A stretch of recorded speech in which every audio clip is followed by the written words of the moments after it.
There is a solution for reaching the vast unreached places of the earth. There is a remedy that will completely turn the world upside down and revolutionize the entire workings of the church. It is aim lower, think smaller, give up, and go have a cup of coffee.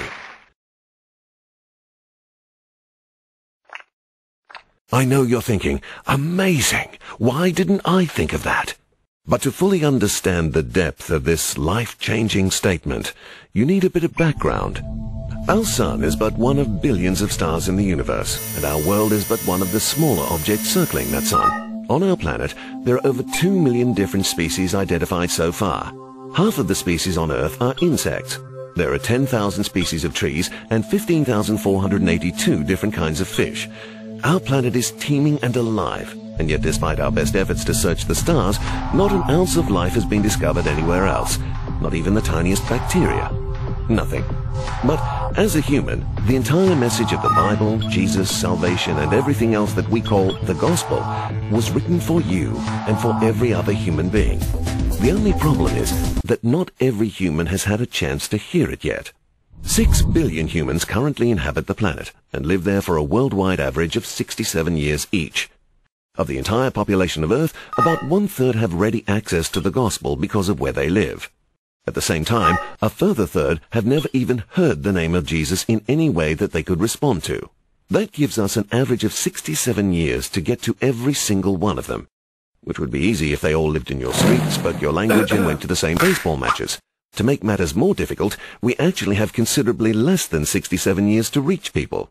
An extraordinary fact about humans is that the older they get, the more set in their ways they become. This means that if one believes and follows Jesus as a young human, they will likely do so until they die, and of course, afterwards as well. On the other hand, if a human does not hear about Jesus as a child, they will most likely never follow him. Right now, only 15% of global mission giving goes towards children, even though 60 to 80% of all responses to the gospel are made by children. If you formed every person on the earth into a very, very long line, 1 in every 3 would be a child under the age of 15. We will be more effective as we explore why Jesus said, "The kingdom belongs to such as these." Our first challenge in the Great Commission is to aim at a lower age. We must aim lower. It is said in the Gospels, the harvest is plentiful, but the workers are few. Already across the world, many are seeing that there is a role that children and young people play as workers in the harvest. Leadership does not start at 30 years of age. It starts as a child and a teenager. Children may not know everything as an adult does, but by using their knowledge of the gospel and the enthusiasm of youth, they are able to pray, to share, and to serve in their way. As the human population rapidly grows worldwide, there is an increasing number of children and a decreasing proportion of adults. The only way to keep up with the worldwide boom of children is to equip other children to reach them.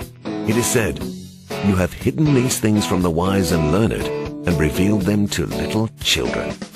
Think smaller. When you look at the church throughout the whole world, you'll see some parts that are well-equipped, well-resourced, and relatively wealthy, and yet have little or no growth. Conversely, you'll see other parts that are growing quickly with great energy but have few means and no wealth.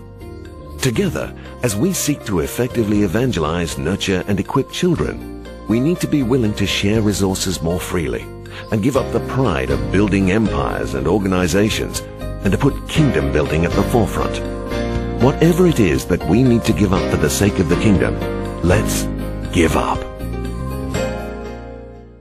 It is said that the body is a unit, though it is made up of many parts, and that Christ is the head. No one part can do the job alone.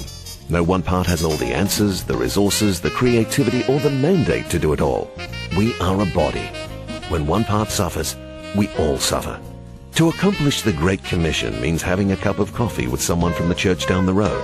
Talk to them. Partner with them. Become prayer partners with a struggling church across the globe. We are part of the same body. We are on the same team. Go, have a cup of coffee.